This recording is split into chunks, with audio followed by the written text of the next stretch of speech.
I'll tell you what I really hate in this industry. I just was on a call with a guy, we'll call him Fred, and he's a seller here in Pittsburgh. He wants to sell his house. So I call him up. I'm like, hey, this is Brian. I'm calling you, filled out a form on one of our sites. And we started a conversation. This guy starts screaming, F this, F that. He's like yelling at me. And I'm like, what is going on here? Turns out he's in foreclosure and he's yelling. He's not necessarily yelling at me, though, I found out. He's just frustrated. And here's his situation. This guy got into contract with a wholesaler here in Pittsburgh. He locked his property up and he thought he was closing in 30 days because that's when they set a closing date. He doesn't have that much money, but he put money down on an apartment, rented a truck, got ready to move, and made all the arrangements. And then last minute, the wholesaler came back and said, hey, you know what? I need you to knock 30% off this price or we're not going to be able to close.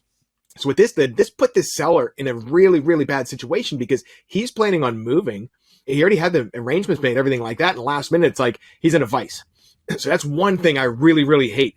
And at Motivated Leads, we don't work with investors like that. We try to vet all of our investors to make sure they're ethical, treating people right, because we're trying to create win-win situations between investors and sellers so that everybody can be happy and get a good situation there.